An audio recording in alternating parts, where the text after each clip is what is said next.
যেমন পূজার সময় আমরা ঢোল ডগর বাজিয়ে পূজা পালন করতে দেখি, তেমনি ঈদের দিনও দেখলাম ঢোল ডগর নাচ গান, কি উৎসব! আসলে উৎসব, কোনো সন্দেহ নেই। কিন্তু ইসলাম ধর্মের সাথে যায় কিনা, ধর্মপ্রাণ মুসলমানরা কিন্তু ইতিমধ্যে প্রশ্ন উঠানো শুরু করে দিয়েছে। সারা বাংলাদেশে তো 17 কোটি মানুষ, শুধু ঢাকায় এভাবে ঈদ উদযাপন করে কত ভাগ মানুষ করলো? যদি 18 কোটি ধরি, 3%। বাকি 97%-এর খেয়াল রাখার তারা প্রয়োজন মনে করে না। তাজুল ইসলাম সাহেব, পাবলিক প্রসিকিউটর, তিনি বিচারের আগে শাস্তি দিয়ে দিচ্ছেন। এ ধরনের কথা, এ ধরনের কথা আমি প্রথম শুনেছি। তারই তো বিচার হওয়া উচিত।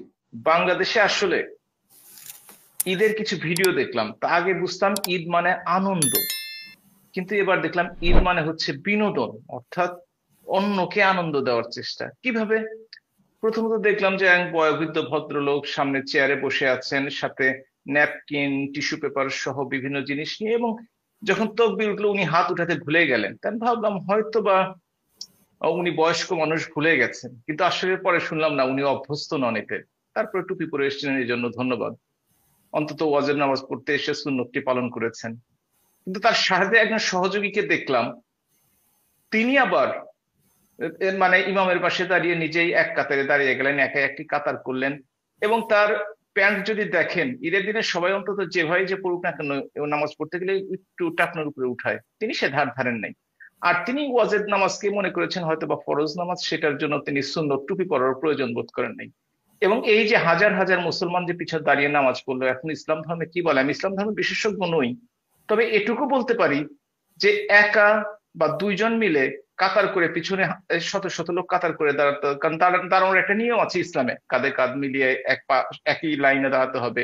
সেটি করেনি তারা। কি ধরনের ইসলাম পালন করেন আমি আসলে বুঝতে পারছি না। তারপরে আরেকটি চমক দেখলাম, বিনোদনের শেষ নেই আসলে। সেটি দেখলাম নাসিরুদ্দিন হোসজার মূর্তি বানিয়ে, তার সাথে অবশ্য একটি দলের প্রধানের চেহারার খুব মিল করেই করা হয়েছে। আমি জানি না এটা কি ইচ্ছাকৃত ভাবে করা হয়েছে নাকি অনিচ্ছাকৃত ভাবে করা হয়েছে, তবে শিশুরা খুব আনন্দ পেয়েছেন। যে আরে, ঈদের নামাজের পাশে যেখানে মূর্তি রাখা নিষিদ্ধ সেইখানে মূর্তি রাখা হচ্ছে। এটা বিরাট একটা আলোচনার জন্ম দিয়েছে আসলে। কিন্তু এরপরে শেষ আপনি হয়নি কিন্তু এখনো, শেষ আচ্ছা, হয়নি হ্যাঁ। কিন্তু এখনো। এরপরে দেখলাম আসলে বাংলাদেশ একটা সেকুলার দেশ, একদম সর্বজনীন।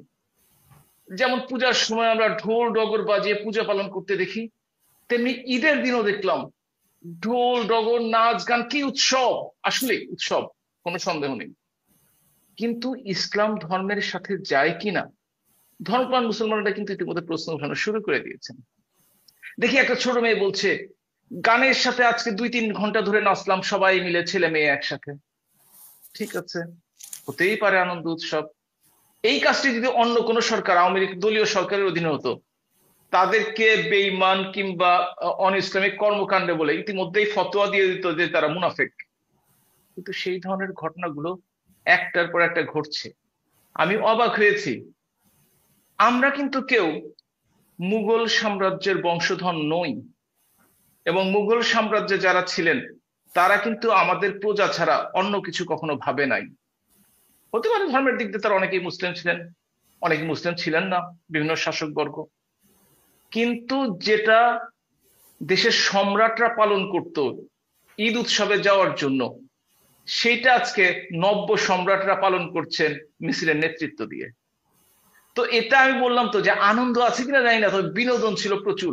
এবং যেভাবে ভিডিও আসতে শুরু করেছে, হয়তোবা ওই জন্য মনটা একটু খারাপ ছিল, কারণ আমাদের কোটি কোটি মানুষ ঈদ আনন্দ উপভোগ করতে পারেনি, তাদেরকে বাড়ি ছাড়া থাকতে হয়েছে। কেউ বা জেলখানায় ঈদ করছে, কেউ বা দেশের বাইরে ঈদ করছে। আনন্দ নয়, কিন্তু এই বিনোদন গুলো তাদের মনে কিছুটা হলেও একটু প্রশান্তি দিয়েছে। আপনি চিন্তা করে দেখেন যে এই কাজগুলো যেগুলো করেছে ঈদের নামে, সেটা কি ইসলাম ধর্মের সঠিক কিনা সেটাও কিন্তু আমাদেরকে অবশ্যই জানতে হবে। আমি বলি না আমি ধার্মিক মুসলিম, আমি বলি না যে আমি সব কিছু একদম ধর্মের মতো গুলো পালন করি, তবে কিছু কিছু দেখলে আমি দেখতাম, আহ, যখন আওয়ামী লীগ বিএনপি ক্ষমতায় ছিল, তখন যদি রাস্তার মধ্যে দিয়ে ঢোল ডগর বাজিয়ে মসজিদের সামনে দিয়ে যাওয়া হতো, আমরা কিন্তু একটু আহ অনেকেই কিন্তু একটু দৃষ্টিটা বাঁকা করে তাকাতেন। কিন্তু এবার যেহেতু নেতৃত্ব স্থানীয় যারা আছেন তারা যেহেতু নেতৃত্ব দিচ্ছেন, মানুষের মনের মধ্যে কি আছে জানি না, মুখে হয়তো সেই কঠিন হাসিটি ধরে রেখেছেন। আরেকটি কথা আপনাকে বলে রাখি, সেটি হচ্ছে আপনি খেয়াল করে দেখবেন, এটা কিন্তু বাংলাদেশ, এটা কিন্তু ঢাকা শহরের একটা গলি নয়, একটা রাস্তা নয়। 30,000 লোক, 20,000 লোক, 40,000 লোক একটা একটা ঈদগাহ মাঠে গেছে, সবচেয়ে বড় জামাতে 50,000 লোক গেছে। কিন্তু সারা বাংলাদেশে তো 17 কোটি মানুষ। শুধু ঢাকায় এভাবে ঈদ উদযাপন করে কত ভাগ মানুষ করলো? যদি 18 কোটি ধরি, 3%। বাকি 97%-এর খেয়াল রাখার তারা প্রয়োজন মনে করে না। এরা যে অর্বাচীন, অবোধ, তার প্রমাণ হচ্ছে তারা যদি দেখে 20,000 লোক, জীবনে কোনোদিন দেখে নাই তো, যে ওই ইমাম সাহেবের পাশে যে নামাজ পড়লো সে হয়তো গত নামাজটি পড়েছে পেছনের কাতারে দাঁড়িয়ে। সুতরাং তার তো বোঝার ক্ষমতা হয়েছে কিনা। সামনের কাতার অবশ্যই প্রত্যেকটা মুসলমান ধনী গরিব নির্বিশেষে যে কোনো কারাতে দাঁড়াতে পারে, কিন্তু এইভাবে সামনের কাতারে যে দাঁড়ানোর যারা দাঁড়িয়েছে আজকে, তারা হয়তো বুঝতে পারছে না, তারা ধরাকে সরা জ্ঞান করছে।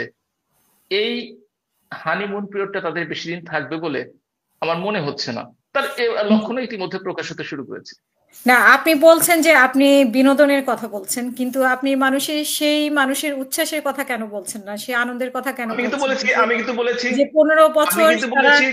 তারা এরকম কে ঈদ বলছে? করে, তাদের কি তাদের জন্য আপনি কি এটা বলবেন, হচ্ছে তারা বলছে? বাংলাদেশের, এই যে আমি আপনার সাথে টিভি ইন্টারভিউ দিচ্ছি, আমার কোনো দোষ থাকতে পারে, আমি কোনো অপরাধ করতে পারি, আমার কোনো শাস্তি হতে পারে, এটা আইনের কথা, হতেই পারে। কিন্তু বাংলাদেশ আওয়ামী লীগের কি প্রত্যেকটি মানুষ দোষী, প্রত্যেকটি মানুষ অপরাধী? কেন বাংলাদেশের মিডিয়াগুলোতে বাংলাদেশ আওয়ামী লীগকে দেখায় না? কেন বাংলাদেশ আওয়ামী লীগের একজন মানুষও টিভিতে যেতে পারে না? কেন বাংলাদেশের কোটি কোটি মানুষ বঞ্চিত হচ্ছে? কারণ কারণ হচ্ছে, জুলাইতে কারণ আপনারা হচ্ছে যেভাবে গুলি করেছেন। কারণ হচ্ছে কয়জন গুলি করেছে, কয়জনের সমর্থন ছিল। আমি তো 2 তারিখ রাতে টকশো করেছি, আমার টকশো দিয়ে দেখবেন সময় টিভিতে আছে, সেই সময় সরাসরি আমি বিরোধিতা করেছি, সরাসরি আমি ছাত্রদের পক্ষে কথা বলেছি, বৈষম্য বিরোধী আন্দোলনকে সমর্থন করেছি, বলেছি আমি, আমার খেয়াল আছে যে আমার সন্তানের সমান তারা, তাদের দাবি দাওয়াগুলো মেনে নেওয়া উচিত, আলোচনার টেবিলে বসা উচিত। আমার কথা আমি বাদই দিলাম। এরকম কোটি কোটি মানুষ আছে, এবং আমাদের সন্তানরাই, আওয়ামী লীগের অনেকে সন্তানই গেছে, তারাও কিন্তু আজকে। আপনারা আওয়ামী লীগ কিন্তু মিডিয়া, করেছেন, আওয়ামী লীগ করেছেন। ফ্রিডম অফ প্রেস যদি থাকে, হুম। ফ্রিডম অফ প্রেস হচ্ছে ইস্যু, যে কথাটা আপনি বোঝানোর চেষ্টা করছি। আপনি কিন্তু লন্ডনে বসে আমার নিতে পারতেন, কিন্তু বাংলাদেশের কোন উপস্থাপক, কোন টেলিভিশন, কোন নিউজ পেপারের কোনো সাহস নেই কোন আওয়ামী লীগ নেতার, কোন আওয়ামী লীগের কর্মীর একটি সাক্ষাৎকার নেবে। সুতরাং যে দলটি কোটি কোটি মানুষকে প্রতিনিধিত্ব করে, কেউ একজন বলছে হেডরুম থাকলে আসেন, উনি অবশ্য ওনার পরিচয় গোপন করে বলেছেন। উনি কিন্তু নিজের পরিচয় দেন, কারণ চোররা তো কখনোই পরিচয় দিয়ে সাহস পায় না। ওই যে পরিচয় গোপন হ্যাঁ, করে ওরা তো সে এই তার অন্য একজনের ছবি দিয়ে, আমি তার, আরে নামটার সাথে চেহারা মিল থাকতে হবে না, সিরাজগঞ্জের হলে চিনতাম না, আমি অধিকাংশ লোককে চিনি। যাই হোক, সে কথা বাদ দিলাম। হুম। সেটি হচ্ছে, আপনারা বিনা অপরাধে অপরাধী সাব্যস্ত করে মামলা দিবেন, গ্রেফতার করবেন, নিয়ম অনুযায়ী বিনা অপরাধীদেরকে জামিন দিবেন না, রিমান্ডে নিয়ে শাস্তি দিবেন।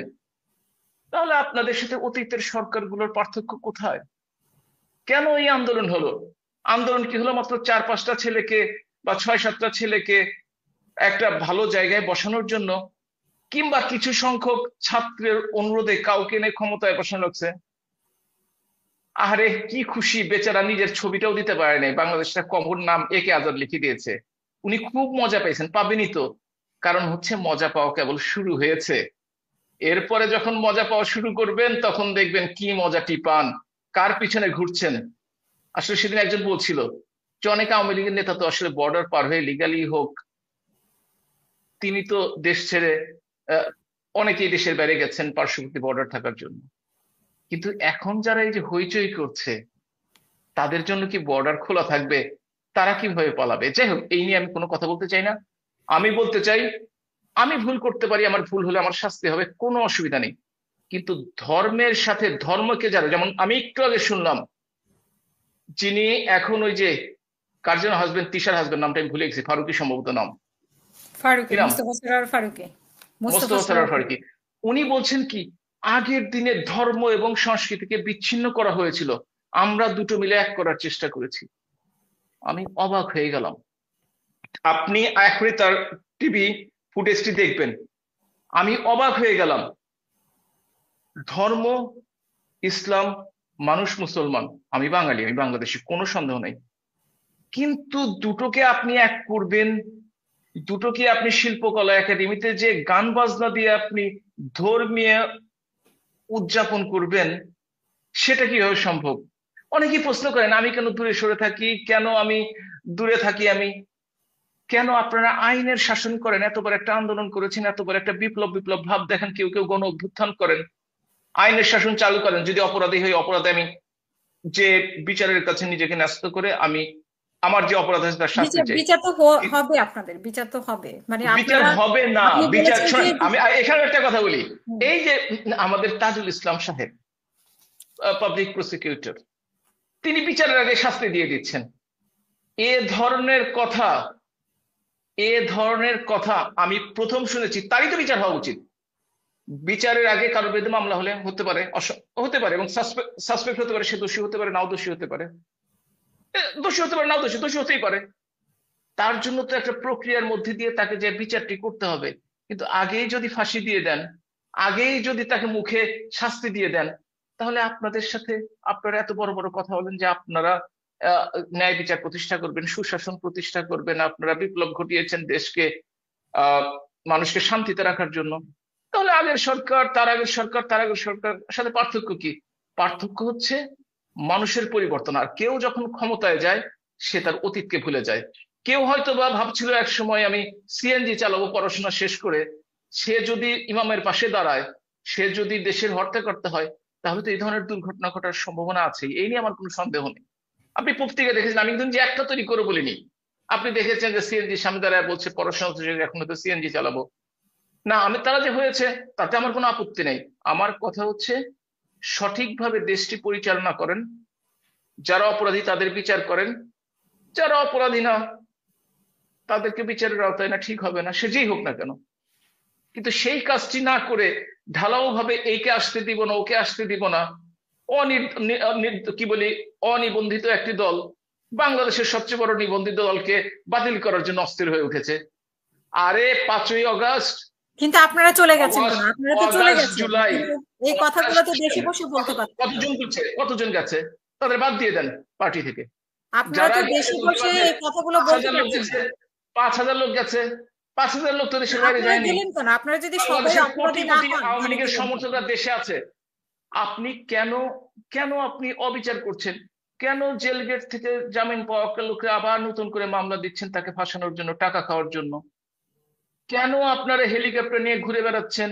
কেন আপনারা গাড়ির বহন নিয়ে যান? আপনাদের 2 দিন আগে তো ওই ক্যান্টিনে বাকি পড়েছে। আপনার একটা পত্রিকায় খবর দেখলাম যে হোটেল শেরাটনে 10টি রুম, 10টি রুম ভাড়া করে নিয়ে রেখেছে, ভাড়া না দিয়ে তারা দখল করে রেখেছে। আগে শুনতাম যে ছাত্রলীগ কিংবা ছাত্র দল কিংবা তার আগে জাসদ ছাত্রলীগ হোস্টেলের রুম দখল করে। কিন্তু এই যে সুন্দর একটি জিনিস, যে সেরাটন পর্যন্ত তাদের রুচির আসলে উন্নয়ন ঘটেছে, ঠিকই আছে, কেন তারা হোস্টেলে থাকবে? তারা হয়তো সেরাটনের 10টা রুম এই ঈদের আগে দখল করেছে, কয়েক মাস হলো, হয়তো পরের ঈদে আরো বেশি করে দখল করবে।